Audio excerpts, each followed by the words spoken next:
तो हिजबुल्लाह जिसे कई देशों ने आतंकी संगठन घोषित किया हुआ है, आतंकी फैक्ट्री कहा जाता है, उसी के जो चीफ है उसे जब मौत के घाट उतारा गया तो हमारे देश में कुछ ऐसे चेहरे जो यहाँ आप देख पा रहे हैं, उन चेहरों की आंखें बुझ गई, उनका जो चेहरे की रौनक थी वो चली गई और वो आंसू बहाने लगे, दुखी हो गए।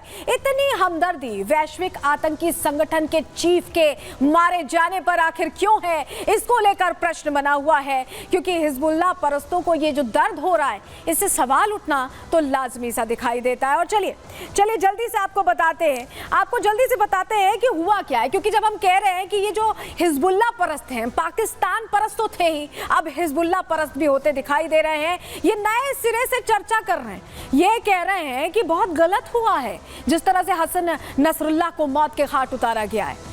सबसे पहले जानकारी आपको दे देते हैं। देखिए, इजरायली हमलों में हिजबुल्लाह चीफ की मौत हुई है। अभी हमने आपको खबर बताई किस तरह से मौत हुई है, उस पर किस तरह से एक टसल छिड़ा हुआ है इजराइल में, आसपास मिडिल ईस्ट के देशों में। लेकिन यहाँ भारत में महबूबा मुफ्ती ने नसरुल्लाह को शहीद बता दिया।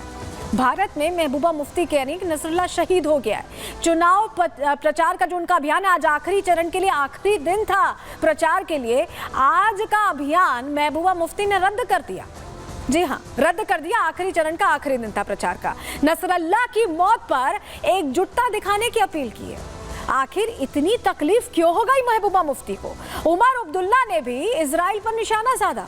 उमर अब्दुल्ला भी पीछे नहीं रहे, उनकी तरफ से भी इसी तरह के बोल सामने आए। उन्होंने कहा कि जो कल हुआ उसके बाद जंग के बादल नजर आ रहे हैं, उनको चिंता हो गई है। वो कह रहे हैं कि जंग के बादल नजर आ रहे हैं, यानी महबूबा मुफ्ती भी या फारूक अब्दुल्ला भी या उमर अब्दुल्ला भी एक ही तर्ज पर, जो फारूक अब्दुल्ला बोलते थे वही उमर अब्दुल्ला बोल रहे हैं, महबूबा मुफ्ती भी उसी तरह के अंदाज में यहाँ वो बात कहती दिखाई दे रही है। लेकिन चलिए तस्वीर आपको दिखा देते हैं, नसरुल्लाह के कितने हमदर्द हैं, जरा ये तस्वीर देखेंगे तो आपको समझ में आएगा। चलिए जल्दी से आपके सामने तस्वीर रख रही है। महबूबा मुफ्ती का एक्स अकाउंट है, social media account, tweet account, जिस पर उन्होंने ये बड़ी बात कही है। उन्होंने कहा है कि cancelling my campaign tomorrow in solidarity with the martyrs of Lebanon and Gaza, especially Hassan Nasrallah. यानी आज आखिरी चरण के लिए आखिरी प्रचार का दिन था, वो कैंसिल कर रही हैं, सब कुछ कैंसिल कर रही हैं। क्यों? और एकजुटता दिखाने की अपील कर रही हैं। उन्होंने ये अपील लोगों से की, वहाँ के जो नेता हैं अगर इस तरह की बात करेंगे तो सोचिए, जो उनको फॉलो करते हैं, जिम्मेदार नेता होते हैं, उनकी बात को लोग फॉलो करते हैं, उनको आइडियल मानते हैं, वो नेता इस तरह की बात कर रहे हैं। महबूबा मुफ्ती इस तरह की बात कर रहे हैं, उसका असर कैसा हुआ देखिए। जो मैंने आपसे कहा था, नेता को फॉलो करते हुए क्या हुआ, जनता सड़क पर आ गई। ये तस्वीर देख रहे हैं आप, बड़गाम जम्मू कश्मीर की तस्वीर है। विरोध में जमकर नारेबाजी हुई है। ये देखिए, आपको तस्वीर यहाँ नजर आ रही होगी, हसन नसरुल्लाह की तस्वीर है, और भी चेहरे हैं जिनकी तस्वीर यहाँ दिखाई दे रही है। और अपने आप में आप समझिए कि ये अपील का ही नतीजा था, जिसके चलते इतनी भीड़ यहाँ पर दिखाई दी। बड़गाम की तस्वीर हमने आपको दिखा दी। तो ये जो खैरखा है, ये खैर खा है, ये बता रहे हैं, ये आतंकियों के खैर खा रहे हैं। कभी पाकिस्तान परस्त होके उनकी भाषा बोलने लग जाते हैं, बातचीत की अपील करने लगते हैं। आतंक जब पाकिस्तान फैला रहा होता है, हिजबुल्लाह के चीफ को जब मौत के घाट उतार दिया जाता है, तब भी तकलीफ होने लगती है। इनका जो उस तरह का चेहरा है, आतंक के समर्थन का चेहरा है, वो खुलकर सामने आ जाता है। रिपोर्ट आपको दिखाते हैं सबसे पहले।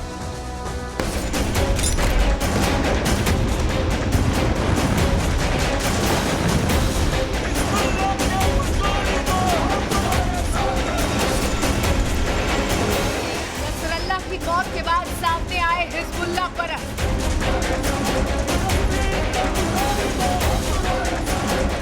दुनिया मना रही जश्न, महबूबा और उमर अब्दुल्ला नसरुल्लाह के हमदर्द। हिजबुल्लाह चीफ की मौत के बाद कहीं मिठाइयां बांटी जा रही है तो खुद लेबनान में खुशी के गीत गाए जा रहे हैं। लेकिन हमारे देश में ही कुछ नेता शोक में डूबे हैं।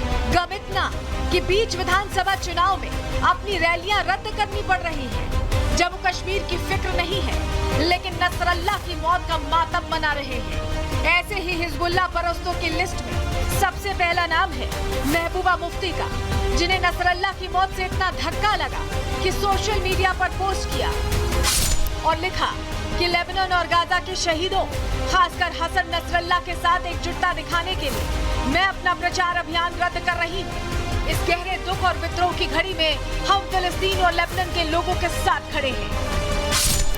महबूबा तो महबूबा, नेशनल कॉन्फ्रेंस के उपाध्यक्ष उमर अब्दुल्ला ने भी इशारों में हिजबुल्लाह से हमदर्दी जता दी। कहा कि लेबनान गाजा में जो भी हो रहा है वो बेहद दुखद है। भारत की हुकूमत को इजराइल पर दबाव बनाना चाहिए। हालांकि इससे पहले जब हमास ने इजराइल में घुसकर हमला किया था तो अब्दुल्ला चुप थे। इजराइल और हमास के बीच जंग में हिजबुल्लाह की एंट्री पर भी शांति साध रखी थी, लेकिन अब जब निशाने पर हिजबुल्लाह है तो शांति स्थापित करने की बात कर रहे हैं। इजराइल की तरफ से जो लगातार पिछले 1 साल से बमबारी और ताकत का इस्तेमाल हो रहा है, हमने तो उसकी मुखालफत की है। दुनिया की ताकतों को इजराइल पे दबाव बनाए रख के वहाँ पे बेगुनाह लोगों की मौत और उनको जख्मी करने का जो सिलसिला लगातार 1 साल से चल रहा है उसको बंद करना चाहिए। चाहे वो गाजा में हो, चाहे लेबनान में हो, चाहे कहीं और हो। तो हिंदुस्तान के वजीर आज़म को, बाकी मुल्कों के लीडरान को इजराइल पर दबाव बनाए रख के वहाँ दोबारा अमन कायम करने की मुकम्मल कोशिश करनी चाहिए। उमर अब्दुल्ला का बयान सुना आपने? ये वही भाषा है जो इनके पिता फारूक अब्दुल्ला पाकिस्तान के लिए इस्तेमाल करते हैं, जो पाकिस्तान से बात करने की वकालत करते हैं। कहते हैं कि हमेशा बंदूक से बात नहीं बनेगी। हालांकि उमर अब्दुल्ला तो खुलकर नहीं बोले, लेकिन इनकी पार्टी के सांसद आगा सैयद रुहुल्लाह मेहदी ने नसरल्लाह की मौत के बाद रफियाबाद में होने वाली अपनी सभा को कैंसिल कर पूरी तस्वीर साफ कर दी। एक तरफ हिजबुल्लाह परस्त मातम मना रहे हैं, सड़कों पर उतरकर विरोध प्रदर्शन कर रहे हैं, तो वहीं अब बीजेपी नेता ऐसे हमदर्दों पर जमकर बरस रहे हैं। घड़ियाली आंसू बहाने का आरोप लगा रहे हैं, इसे धार्मिक कार्ड और चुनावी स्टंट बता रहे हैं। हिजबुल्लाह के जो कमांडर है नसरुल्लाह, उसकी मौत पर महबूबा मुफ्ती को इतनी तकलीफ क्यों है? जब बांग्लादेश में हिंदुओं का कत्लेआम होता है तब इनकी आवाज़ बंद हो जाती है। आज इजराइल पर हमला करने वाला हजीबुल्लाह, उसका कमांडर अगर मारा जाता है तो ये एक दिन के लिए प्रचार बंद कर देती है। ये घड़ियाली आंसू हैं, मगरमच्छ के आंसू हैं। लोग इसकी सारी जो मंशा है उसको समझते हैं। देखिए, दुनिया में कहीं भी जंग जदल होना नहीं चाहिए, अमन से रहो। लेकिन महबूबा जी रिलीजियस कार्ड यहाँ खेल रही है। इलेक्शन के दिन है, इलेक्शन के दिनों में अब आज कह रही है कि मैंने कैंपेनिंग आज बंद की है। ये एक रिलीजियस कार्ड है, इलेक्शन स्टंट है महबूबा जी का। बीजेपी तो हमलावर है ही, लेकिन जैसे जैसे इजराइल अपने दुश्मनों पर हमले कर रहा है, आतंक परस्तों को निशाना बना रहा है, वैसे ही समय रहते इन हिजबुल्लाह परस्तों के चेहरे भी सामने आ रहे हैं और साफ हो रहा है कि भारत में उसके कितने समर्थक छिपे बैठे हैं। Bureau report, Republic Bharat.